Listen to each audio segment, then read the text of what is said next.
So welcome to the Barn Chats With. Today we're joined by a British event rider who needs no introduction. He is the only rider to have won 5 of the 6 CCI 5 stars worldwide and the first to win a record 6 Burghley titles.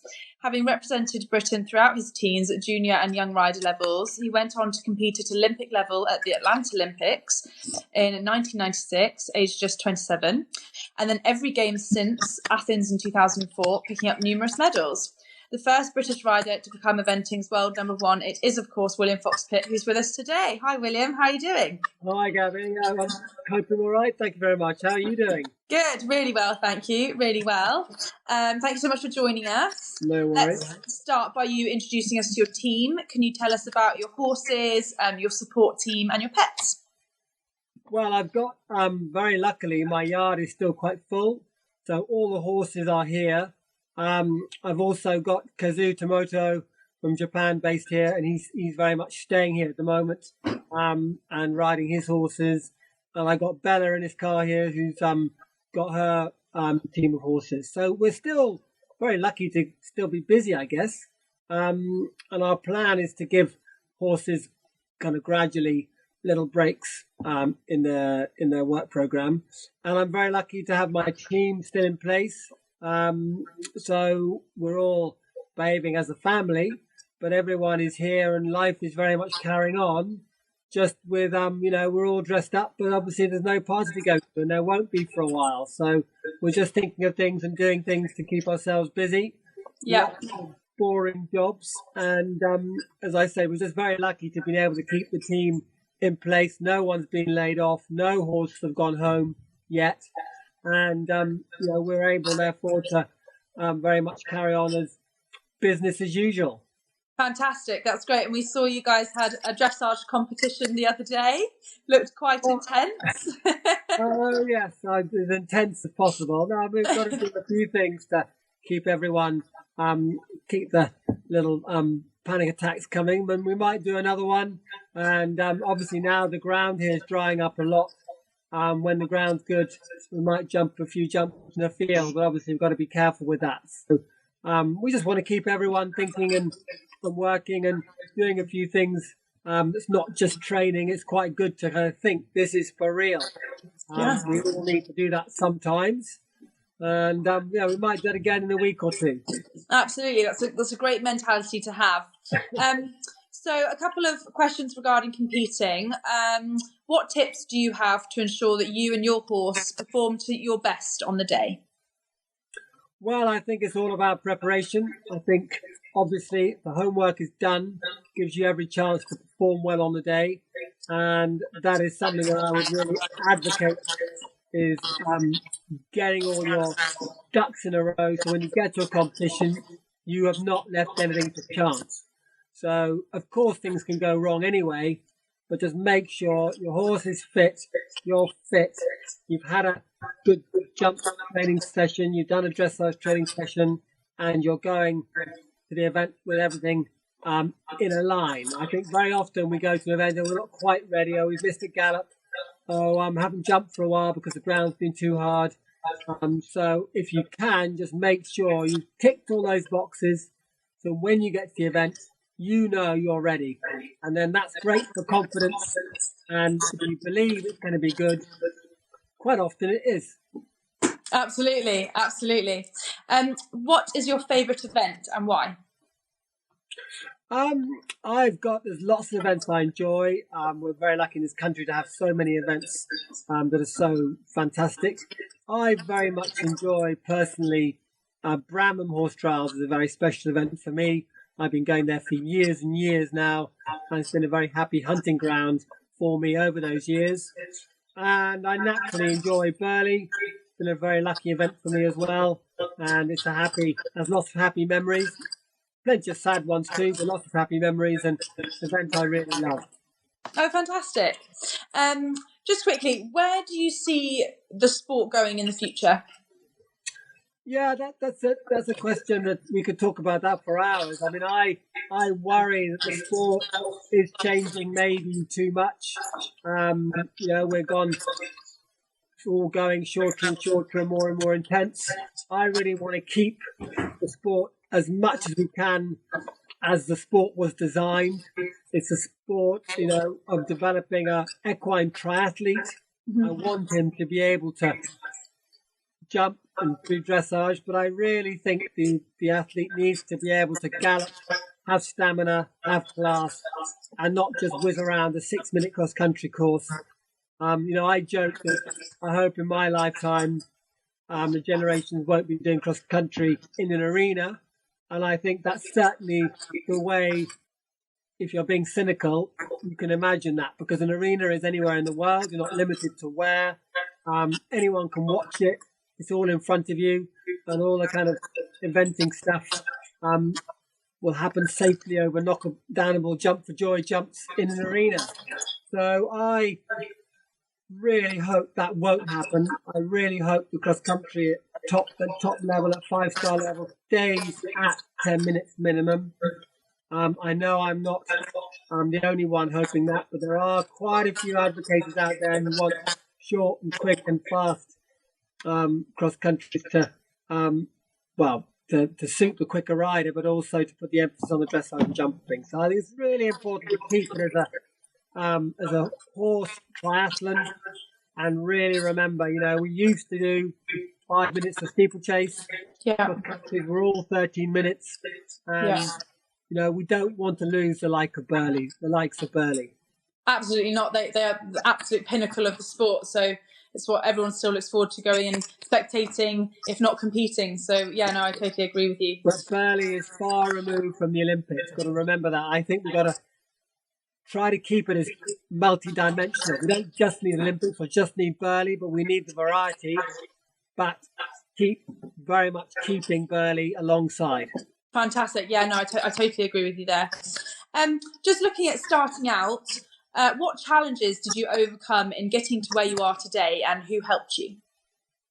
I was very lucky to have had the support of my parents as a junior young rider, and they really enabled me to be able to do this sport. My mother, they're both horsewomen, and they very much encouraged and supported me when I was able to carry on with my education, to get the horses fit, to produce the horses in a good way for me to then be able to compete. So it was all about the family focus. It was very much not just about riding the horse. It was about them really supporting me. And I think they very much encouraged me to make a go of it. And they always encouraged me, dare I say, to say yes, to always take on more, do more, and just develop, take on rides. And then obviously it became a big deal, when it starts costing more money, where's the money going to come from? It comes a point where it can't come from your parents anymore, and you've got to earn your own money. So they really encouraged me to find sponsors back in the day of Smirnoff and Hackett. And they really made it very clear that without money, I wasn't going to be able to do that sport. And yes, over the years, I've been very lucky with sponsors, and certainly couldn't have done it without them. And more recently, I have had Jeep, who've been brilliant and supported me amazingly. So it's carried on into my old age. Well, I'm sure it's half luck, half fortune. I'm sure you've worked very hard to get those sponsors, like you say, and always give. You had Nye Timber. You joined last year, didn't you? Yeah, that's on the school way. Yeah. They're new blood, and there's a lot we can do together. So that's a real luxury to have Nye Timber on board. Yeah, that's really exciting. So talking about motivation, what drives you to get up in the morning and go training every day? I think, I love horses, and I love the variety. I think the great thing with eventing is it's a multi-dimensional sport. It's not just about you and a ball and being fit and hitting it. It's about two bodies, two minds, and about training and about talent. And I think it's so interesting that with what we do, there's never 2 days are the same. And of course it's hard work. Of course there are days when you think, blimey, I'd rather be sitting in an office. But The great thing about eventing is really the variety, the excitement, the anticipation, and then of course at the end of the day we've got the adrenaline of the cross country. So yeah, it's all a big drug, isn't it? Yeah, absolutely. That's what keeps you going. What's important to you? So after a tough day, what do you say to yourself? I'm not sure I say anything to myself actually. I think you look at your tough day. I'm quite good at a post-mortem. I like to look at what was good, what wasn't so good, where you can improve it, and then I like to move on. I don't like to dwell on things too much. I think that can become quite damaging. But it's very important, I think, not just put everything under the carpet, to actually look at, what could I have done better, and I would assess that quite quickly. But I would very often I'd do it immediately afterwards. I'd go jot down bits of work, bits that didn't, timing, conditions of the day didn't suit horses, did suit horses, and I would then really take that into my next way. I wouldn't look and start destroying myself about things I did wrong, because you always do a few things wrong, but actually where you can build and really what worked well, and focus on, I think it's very important to focus on the ups, focus on the good sides and make those better. Yeah, absolutely. Not spend too long pondering about on the downs. No, don't ponder on the downs, but don't sweep stuff under the carpet either. No. I think, good chat to your trainer, good chat to someone who's watching or an owner, maybe watch a video of what you just did, but then move on. I might never watch the video again, but I might watch it that evening just so I could see it and it's in my mind then for next time. Really interesting. So we know that you are really quite into breeding your future stars. You've got some nice younger horses that you've been bringing out at the end of last year and the beginning of this season. So just tell us a little bit about how you breed your future stars. What is your favourite aspect of breeding? Is there anything particular that you look in a sire for? Well, as everyone would know, breeding is a crazy man's game. I was brought up, obviously, with my parents bred horses, and I rode all the horses that were homebred to begin with. And I've therefore got a little bit into it with an owner. Very sadly, had a nice mare who had an injury, so we decided to put her in fold to keep us all cheerful. And she's now, she's produced him, and he's now 7 years old. That's my first ever homebred. So there's a lot of weight on his shoulders. Yeah. And he's a very lovely horse, very enjoyable, and I'm really, really enjoying bringing him on and just seeing how he grows as part of the family. He feels very special. I haven't actually bred many more after that straight away, because we sold the mare and thought one would do. And then recently I've got a lovely filly by Oslo, who I rode a top level horse. Yeah. And I put him to a thoroughbred mare because I wanted to have a little bit more thoroughbred blood onto Oslo's Del Francais sort of mixed breeding. I was very keen not to have a mixed mother as well, because then you really end up with a sort of lurcher. You don't know whether they're smooth coated or wire coated or what they are. You've just got to get. So I put him onto a thoroughbred, and I've got a very classy little filly actually. She's lovely, and I'm looking forward. The mare is in foal now to Tomatillo, who is Tamarillo's clone. Oh, fantastic! So it's much more sentimental. It's not going to be for me. I'm far too old to be riding horses that aren't even born yet. It will certainly be something that I can enjoy watching and supporting. And if I'm feeling rich, I might carry on owning as well. Yeah. Oh, that's really exciting. It's a fantastic next step to it all. Yeah, so I'm not really a breeder, but I'm tampering. I'm enjoying the kind of, it's obviously in my genes, my mother's genes, and I probably inherited some of them. And just to touch really briefly, I remember when I first met you and you started talking about a couple of horses that you have had clones of. Just a little bit about that process, because I'd never heard of it before.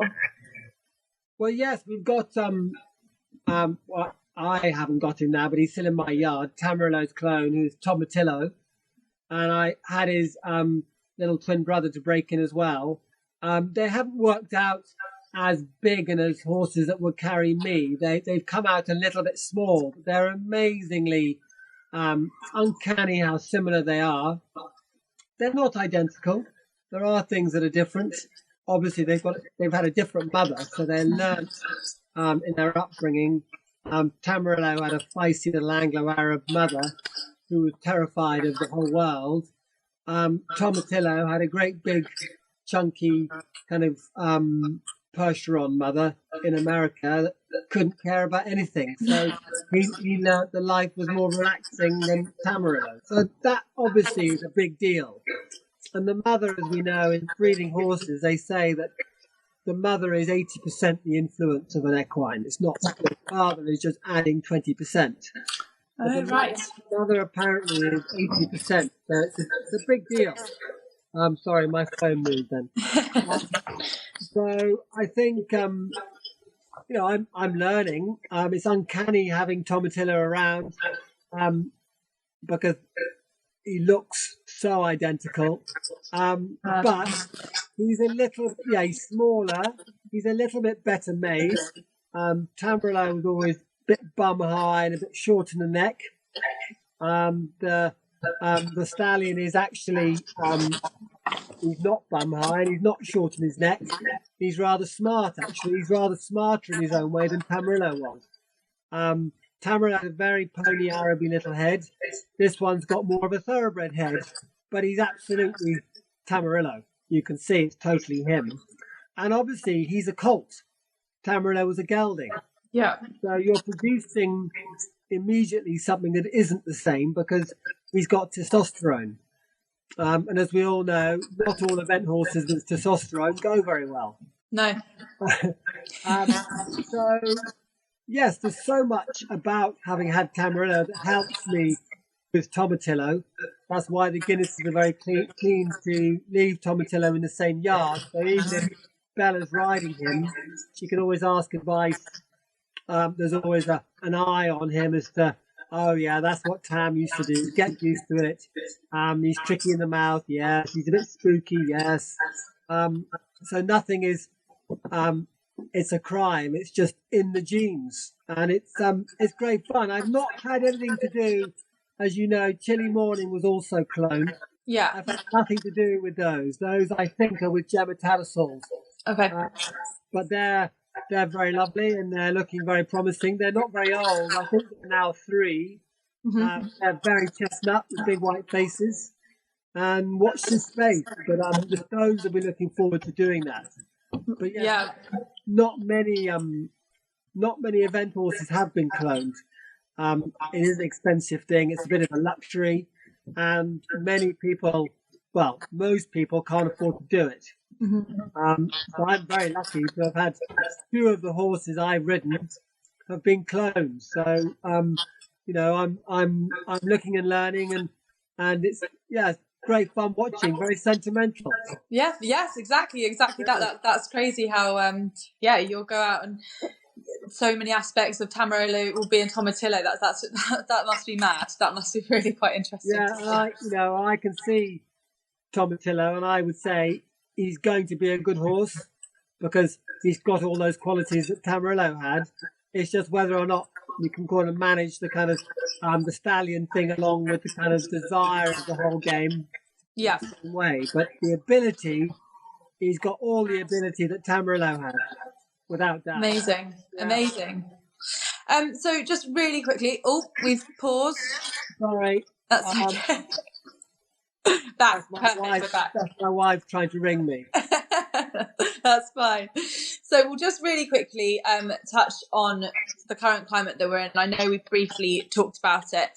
Obviously, we've unfortunately lost badminton and the Olympics this year due to COVID-19. And we're not entirely sure how the event season will shape up for 2020. We've heard how you and the team are keeping yourselves busy and your plan for the horses.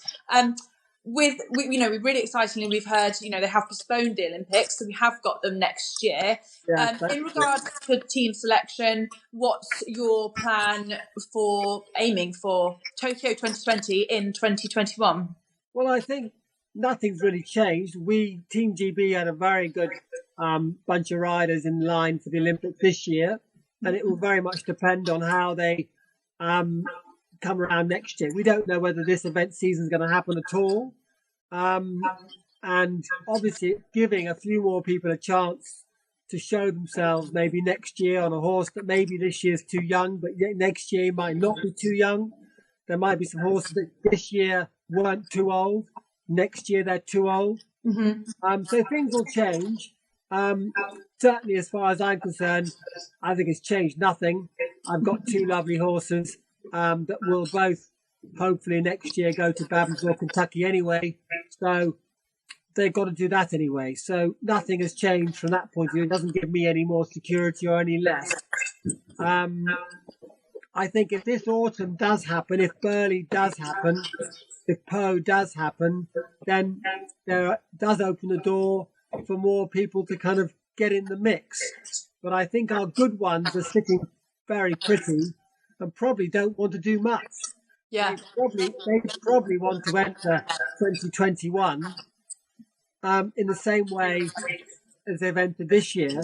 So they probably don't want to do much more in case anything happens, in case they have injuries or in case they have any ailments. They probably want to just keep on ice. Absolutely, for 14 months. So I don't know if I envy them or not. No, I think it has changed the whole game and dragged it out. Certainly for Kazoo, who rides for, his home is Tokyo. It's been a big deal for him, but actually it's the same for everyone. He's got his head around it now, and it's just very much keeping his horses in good nick for next year, and not doing anything wrong this year. Yeah, absolutely. And both you and Kazoo went to the test event. And you have both had a great time out there, and you both commented notably on the facilities and the locations and how it ran so well. And I remember you saying about how the horse welfare was second to none out there, considering the temperature. Yes, I mean, that was a great experience to have been out there and to have seen it firsthand. It was amazing how well things are being done, the care and attention that's going into everything. Alec Lahore and his team are doing, a superb job, and it was very good to see how well the horses did cope. Naturally, we'll be hoping for as favourable as climate as possible, but if it is hot, things will be managed. We will be in good hands, and it will be okay. I feel very confident in that. And it was good for Kazoo and myself to have seen it firsthand, just to see how it's all going to work. Yeah. Fantastic. So we've just got one fan question from Fiona. She has asked what your most memorable win was that meant the most to you. I know it's a very tough question. That's a very tough question, but I would say I think winning Burley for my first time in 1994 even, was a very special moment. It was my first, in those days, 4-star win. I was riding a lovely horse who I was very glad to have won on, because I think he would have won probably with many people on him. So it was good that I'd managed to carry it off. And I think to have won at that level when you're young and you rather feel that you've done it. So, yes, I want to go on and do it again. But at the same time, in the back of my mind, there was a feeling that, if I never win another event again, who cares? I've won Burley, so it's all right now. Yeah, absolutely. But it sticks in my mind because I was young and it just all happened, and it just seemed rather like, okay, that's I can deal with that. The taste of victory was sweet. Oh yes, very sweet. I think that because there hadn't been many before it was even bigger. Yeah, absolutely. So we've just got to finish up just a few quick fire questions. So what's one word that you'd use to describe yourself? I have thought about that one, and now you're asking me again. I would say calm. Calm. Good. That's a great thing to be in the world that you're in. I'm calm. I'm not a panicker. I'm very lucky. Who inspired you as a young athlete? I was very inspired by my parents. They were real doers, and nothing was too much effort. As I said, they always did one more thing than one less. So I was always quite driven to not find myself sitting down too early. Lots of people I was driven. If I look at the sport, if I look at athletes, I always say Lucinda Green is a great example because she was always such a horsewoman. She really loved her horses and rode each and every one individually. Ginny Elliott also has become a friend and someone that was a legend because she just made winning happen. Yeah. Toddy, obviously, because there was no other, and he really kept a perspective of sanity on everything and was always a very level head to talk to. And I think on the training side, Lars Stayed-at-Home probably taught me a lot at a young age. Really kind of got me to focus and really map out things and make things happen, and not just rely on a good day and a bit of luck to actually put in some good old graft. Yeah. And he was a very clever man who I hugely respected. Yeah, you could say he and Yogi were groundbreaking in the sport of eventing, and they really... Yes, well now Yogi, but initially, early days, my first one would have been Lars. When my mother decided she could no longer teach me, she sent me off to Lars and said, he'll teach you. Well, he didn't do too bad a job. It worked well. What is the best piece of advice that you've been given? Never give up. That's true. Great. Never give up. Hang in there. What is a strength of yours? I would say that I always look on the positive side of anything. Certainly anything equine anyway. I always see the bright side of a horse. I always pick up on qualities of a horse and to work with that. I'm not one that always worries about a little this or a little that or small imperfections. I'm much more a rider that focuses on what is my horse good at, and let's really work on that. And then in time, the other bits will come along with us, rather than always thinking, right, I'm going to work on, if I've got a horse that won't do a flying change, yes, you try and damage limits. How bad? But don't worry about making that not very good flying change from a 5 to a 6. Worry about focusing on his wonderful medium trot and his transitions and moving that mark up from a 7 to an 8. I think that's something that I'm going to take that with me. That's a great way to look at it. It's a really positive way to look at it. Positive, exactly. What did you have for breakfast today? Good old granola. I'm a bit of a granola breakfast person because that keeps me going. And I love granola, and never say no to a bacon. I had a rasher of bacon as well as on my son's plate. Oh. And then some days, bit of a bacon and egg freak. What's your favourite film? Oh my goodness. Oh God. I couldn't think of a single one apart from For Weddings and a Funeral, really. That was the one that I just thought was a absolute classic old one. It rather dates me, doesn't it? I watched it the other night. So well, there you go. I think we're doing a lot of that. yeah, we are. It's all happening again. It is. And your favourite meal? My favourite meal would be a Sunday roast. Got to be a winner.